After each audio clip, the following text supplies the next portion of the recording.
Everybody, Norm over here, and it's family time. It is. These guys, I've known them since they were really young, and their dad meant so much to so many people back in the day when I grew up.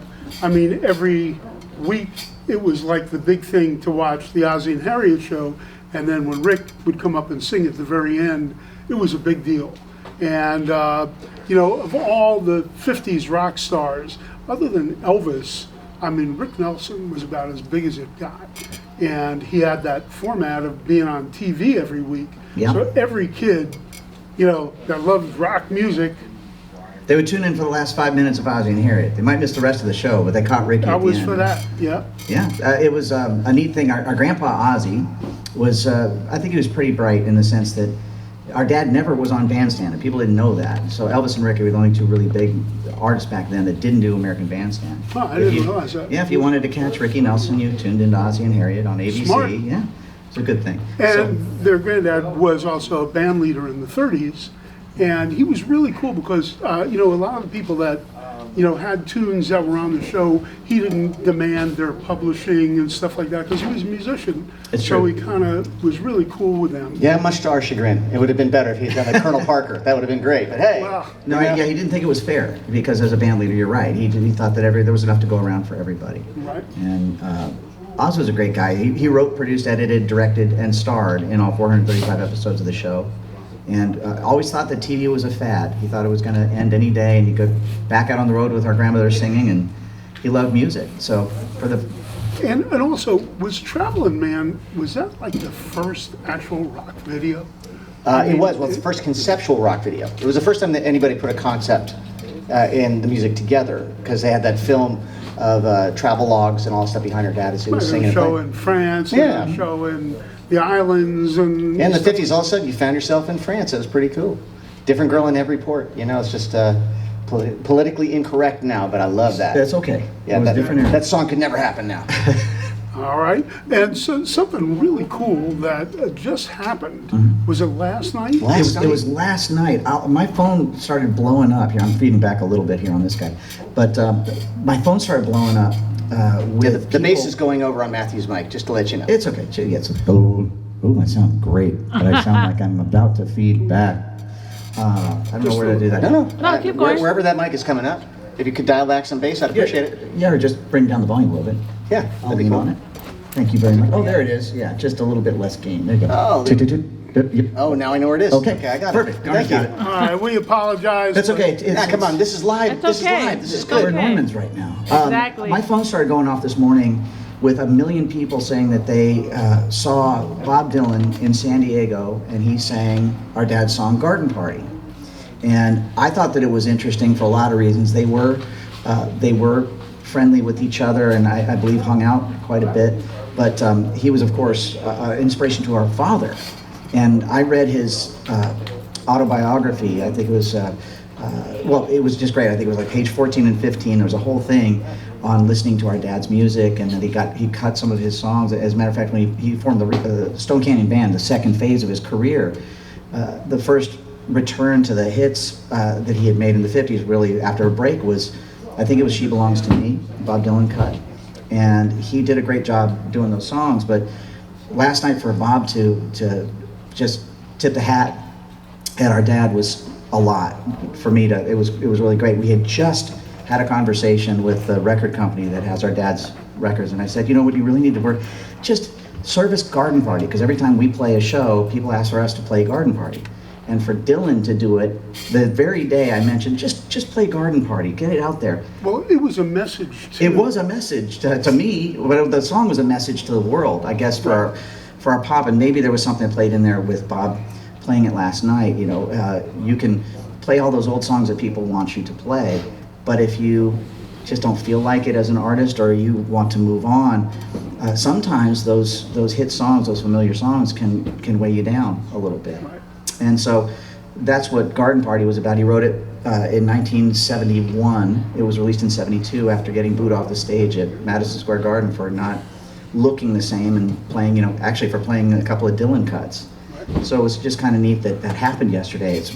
And we're in town doing our podcast. We have a new podcast, so we're working with the people at Licorice Pizza, which is a a great brand here in Southern California, to do podcasts. We just got done interviewing our friend Jeff Skunk Baxter from the Doobies, and people, Lisa Loeb was yesterday, and all these people that we've known, and we got to get you on it. But we'll come in anytime to play a free show for Norm and for you guys, because thank you for listening to us here at Norman's. It's a great way for us to tour without touring. Well, these guys are really terrific, and part of their thing is they have the rock thing they do, and they got a smoking rock band, really great players. But they also do a tribute to their dad, which is really cool, which, hits me because I remember that when I was a kid, and all those tunes were so great. And then when he came out with Garden Party, it was kind of, he went into this a little more folk, rock, folk rock, rockabilly, Country rock sort of country rock thing-ish. Yeah. early, before all Poco and all those other groups. Right. But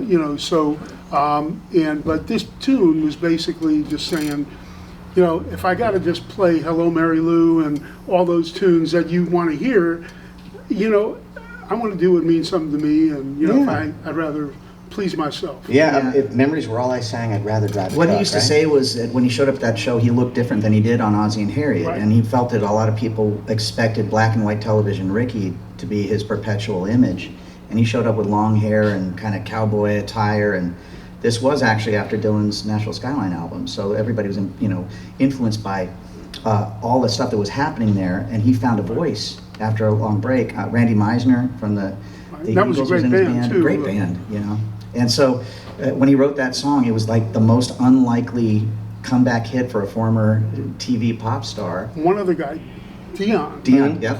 had Abraham, Martin, and John, which was another tune where he kind of changed directions, because back in the day, he was doing Run Around Sue and all that stuff, and then the Dion and the Belmont stuff. But that was kind of a similar thing in a way. Sure. It's sometimes your blessings can become a curse in that way, because people, it makes a lot of sense. We were talking about it with Baxter today, that your songs can become, they're kind of a transportation device back to different times and people that they spent times with, and people want to hear them. And artists know that. It's obviously, but our dad kind of taught us, make it a blend if you can. Yeah, we do the show Ricky Remembered for him. Ricky also remembered when That's great. And the nice thing is we still do our own thing too. So we can kind of be in different worlds and visit. And it keeps it really fresh for us. All great harmonies and stuff like that. I really love great vocal and great harmonies. And so, Well, we're expecting your third part when we do this. you don't want that. Norman can Yes. sing. Yeah, folks. no. Yeah, he can't. No, he can't. I've heard him. He's totally sandbagging. He's great. Exactly. I'm not going to step on your toes, but if we could we hear a little Garden Party? I would love to play Garden Party. And it's not a disclaimer, but I never really understood why Fender put the ashtray right over the pickups, right there where you got to play. Well, you can rest your thumb, if I got some the player- pick. Okay, I'm not a real player. I got a pick here, but we'll do it. All right. All right, Let's well, do it. You ready, Matt? Yeah, I sure am. Let's do it. 1, 2, 3.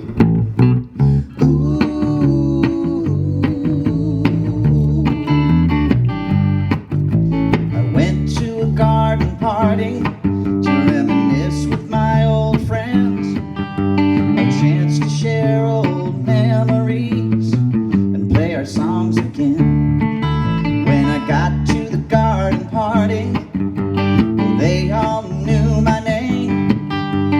No one recognized me. I didn't look the same, but it's alright now.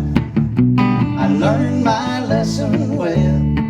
You see, you can't please everyone, so you got to please yourself. People came from miles around, everyone was there. Yoko brought a walrus, there was magic in the air. And over in the corner, much to my surprise, Mr. Hughes hidden Dylan's shoes, wearing his disguise. But it's alright now. I learned my lesson well. Yeah. You see, you can't please everyone, so you got to please yourself. La da da, la da da da, la da da da.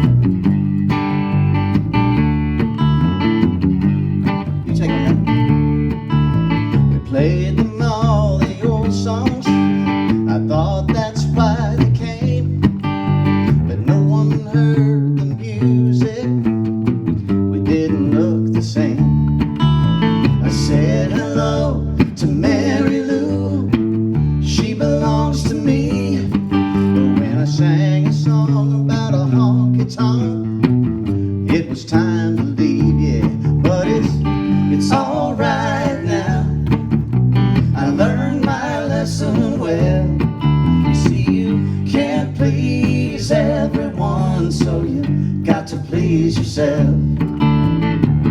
La da da, la da da da, la da da da.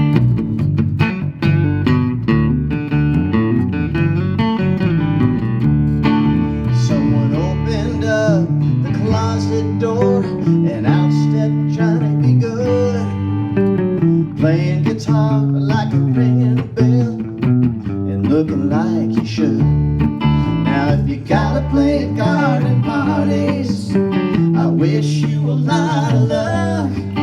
But if memories were all I sang, I'd rather drive the truck. But it's alright now, I learned my lesson well. You see, you can't please everyone, so you got to please yourself. La da da, la da da da, la da da da.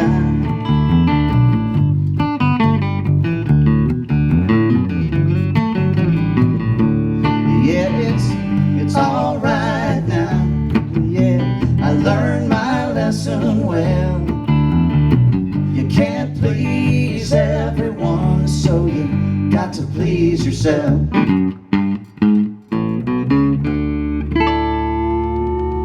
Hey, Norman, you're hired. You are. Thank you, We're thank going on the you, road, thank man. all right. How much I got to pay you? Nothing. All right, That's these awesome. guys are the bomb. The Nelson twins.